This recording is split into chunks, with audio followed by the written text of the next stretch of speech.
کیا تمہارے تک وہ جھگڑنے والوں کی خبر پہنچی جب وہ محراب کے اندر داخل ہوئے؟ اب بعض لوگ کہتے ہیں یہ دو فرشتے تھے جو انسانی شکل میں حضرت داؤد علیہ السلام کی توجہ دلانے کے لیے آئے، بعض کہتے ہیں نہیں، واقعی فزیکلی اس زمانے کے کچھ نیک لوگ تھے جو حضرت داؤد علیہ السلام کی غلطی پر ان کو آگاہ کرنا چاہتے تھے، اور اس کے لیے انہوں نے ایک فرضی ایک کیس بنایا۔ ادخلوا علی داؤد، جب وہ داؤد علیہ السلام کے اوپر داخل ہوئے، ففزع منهم قالوا لا تخف، تو جب وہ ظاہر ہے کہ جب اچانک آپ کی اس طریقے سے گھر کے اندر کو بندہ داخل ہو جائے تو بندہ گھبرا جاتا ہے کہ یہ کدھر سے داخل ہو گئے ہیں، جی مین گیٹ سے بھی نہیں ہے، تو انہوں نے کہا آپ ڈریے مت۔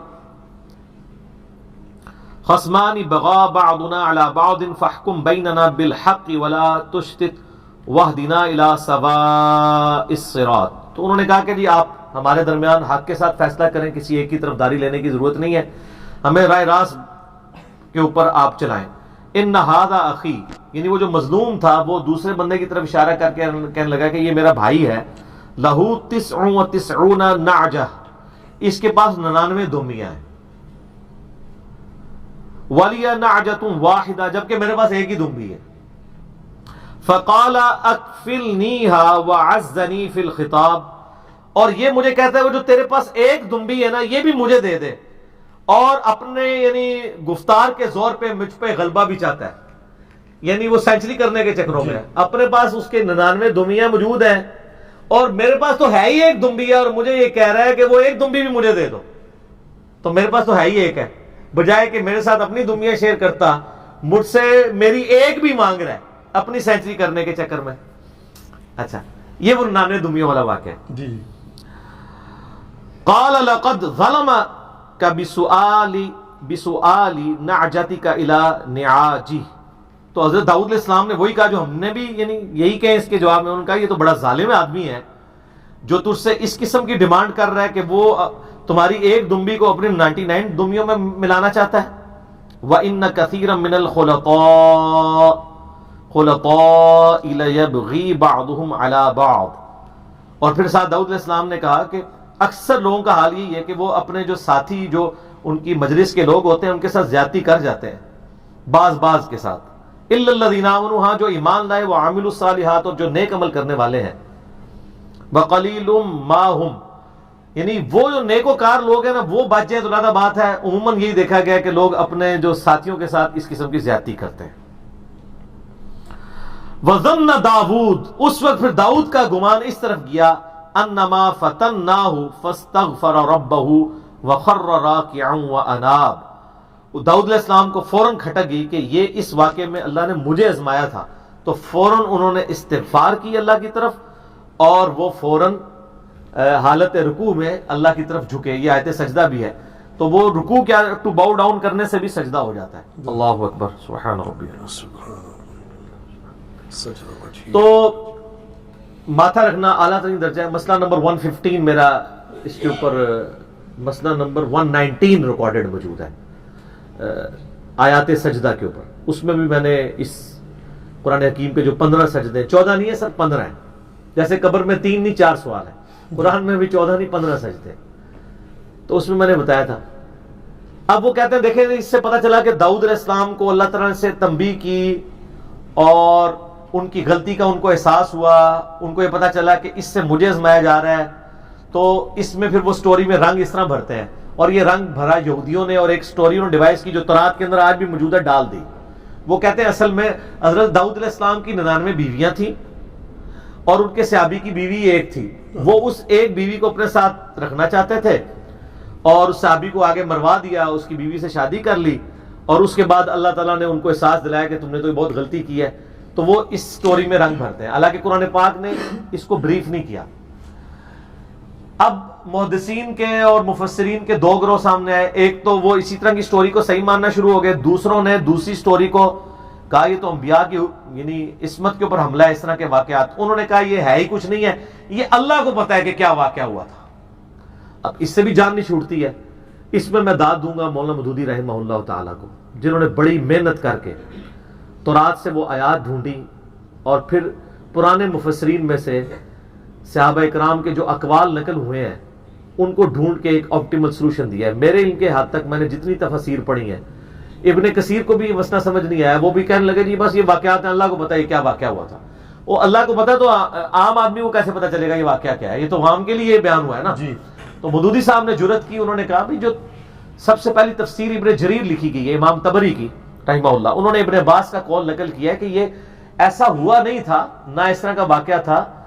واقعہ کچھ یوں تھا کہ اس زمانے کے اندر یہ مستعمل تھا کہ اگر کسی شخص کو کسی بیوی کی خوبی پتہ چلتی تھی, کسی کی بیوی کی, تو وہ اس کے سامنے آفر کرتا تھا کہ تمہاری بیوی میں یہ کوالٹیز ہیں, میں چاہتا ہوں اس سے شادی کروں, تو تم اپنے بھائی کے ساتھ اس نے سلوک کرو, تو اگر تم اسے چھوڑ دو تو میں اسے شادی کرنا چاہتا ہوں. یہ آفیشلی کیا جاتا تھا. جس طرح عرب کے معاشرے میں آج بھی آپ کسی سے جا کے اس کی بیٹی کا رشتہ مانگ سکتے ہیں, پاکستان میں مانگ سکتے ہیں, تو ہمارے کلچر میں تو برا ہے. عرب کے کلچر میں یہ کوئی معیوب چیز نہیں ہے, نہ اسلام کے کلچر میں یہ کوئی معیوب چیز ہے. اچھا, نبی علیہ السلام کو شادی کا پیغام جو ہے وہ حضرت خدیجہ نے بھجوایا تھا نا جی. کیا آج کوئی عورت کسی مرد کو پیغام بھجوا سکتی ہے میں آپ سے شادی کرنا چاہتی ہوں؟ نہیں. تو پھر ہم کون سے مسلمان ہیں؟ ہم کلچرل مسلمان ہیں, ہم ہندوانہ کلچر کے مسلمان ہیں. اس طرح اس کلچر میں بھی یہ چیز تھی, یعنی اسلام کے کلچر سے کی میں بات نہیں کر رہا ہوں, بنی اسرائیل میں کہ کوئی کسی کو کہہ سکتا تھا.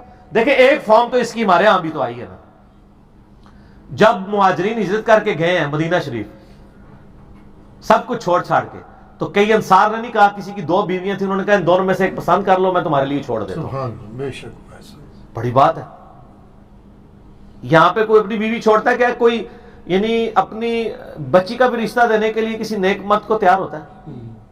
ہم نے اپنے جاننے والوں میں یہ ایسی چیزیں آبزرو کی ہیں کہ کئی لوگوں نے صرف لڑکے کی داڑھی دیکھ کے تو رشتہ چھوڑ دیا, اور بعد بھی جا کے پھر ان کے ساتھ جو کچھ ہوئی ہے نا, تو وہ اللہ نے ان کو دنیا میں سزا دی ہے.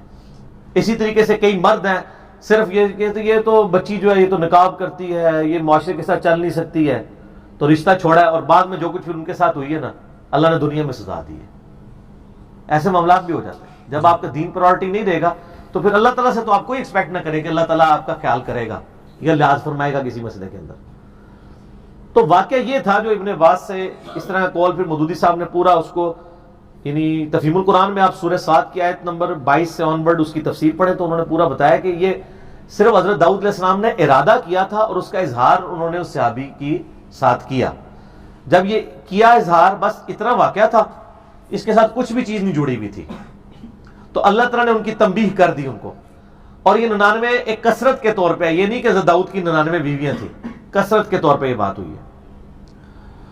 تو اس وقت ہوتی بھی تو کوئی ایسا مسئلہ بھی نہیں تھا, اس شریعت کے اندر یہ والی لمیٹیشن نہیں تھی جو ہماری شریعت میں 4 والی ہے جی. تو سپوز اگر 99 تھی بھی تو اللہ تعالیٰ نے اس کی طرف یعنی ایک توجہ دلائی کہ آپ یعنی آپ کے منصب کے شان شان نہیں ہے چیز. بعض اوقات چیزیں جائز ہوتی ہیں لیکن شان شان نہیں ہوتی. جیسے سنن نسائی کے اندر ایک حدیث موجود ہے کہ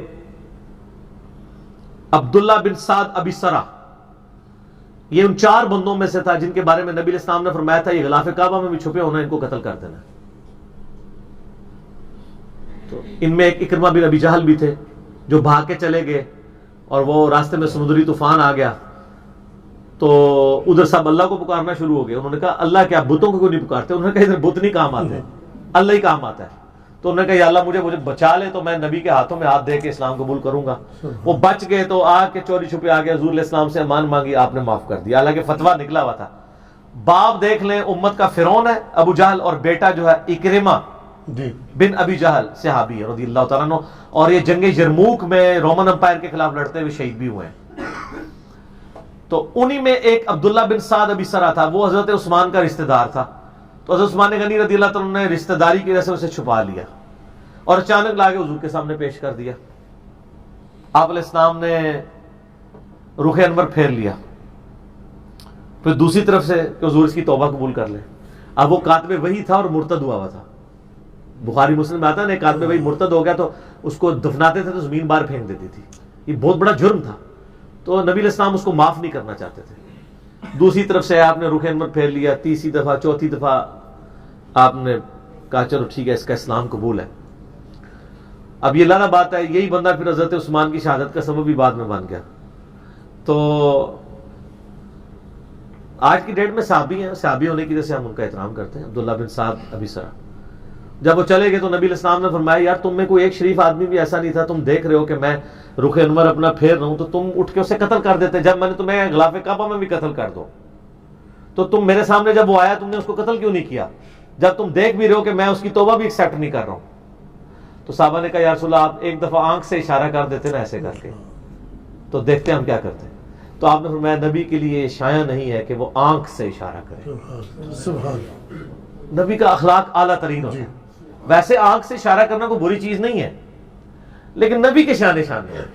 اسی طرح یہاں بھی نبی کے شان شان نہیں ہے کہ وہ کسی صحابی سے کہے کہ تمہاری بیوی کی خوبیاں مجھے پتہ چلی ہیں تو میں اسے شادی کرنا چاہتا ہوں, تم اسے اللہ کے لیے چھوڑ دو. عام بندے کے لیے کوئی مسئلہ نہیں ہے لیکن جن کے رتبے اعلیٰ ہوتے ہیں ان کے تو مسئلہ ہوتا ہے. تو وہ اتنا تھا, بس اللہ نے جب ان کی توجہ دلائی معاملہ ختم ہو گیا. اب بائی چانس ایسا ہوا کہ وہ جو عورت تھی نا اس کا خاوند بائی چانس کسی جنگ میں مارا گیا, بعد میں یعنی جب وہ مارا گیا تو حضرت داؤد علیہ السلام نے اس سے نکاح کے لیے اپنی آفر کی اور وہ نکاح ہو گیا. اینڈ رزلٹ وہی نکلا. تو بیچ کی سٹوری پھر انہوں نے کہا اچھا دیکھیں نہیں ہوا ایسی نا, ایسی پہلے ہی کہندے سن. ٹھیک ہے, جس طرح آپ کو بتایا میں پچھلے دنوں جواد نقوی صاحب کے وہ مدرسے میں وزٹ کیا تو میں نے ہاتھ چھوڑ کے نماز پڑھی تو کہندے سی پہلے ہی کہندے سن بھائی تواڈے پہلے کہنے تو بھی پہلے, میں اہل حدیث دی مسجد بھی ہاتھ چھوڑ کے نماز پڑھتا تھا, میں تو دونوں چیزوں کو جائز سمجھتا ہوں. تو میں تو پہلے بھی پڑھتا ہوں, اب بھی پڑھتا ہوں, بعد میں بھی پڑھوں گا, دونوں طریقوں سے. ٹھیک ہے, تو وہ رنگ پھر سٹوری میں انہوں نے بھرنے شروع کر دیے.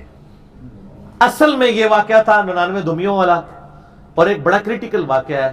میرے علم کی حد تک تفہیم القرآن کے علاوہ آپ کو کوئی تفسیر نہیں ملے گی جس میں آپٹیمل سولوشن اس حوالے سے بتایا جائے کہ چیزیں کیا تھیں اور قرآن پاک نے کس واقعے کی طرف اشارہ کیا.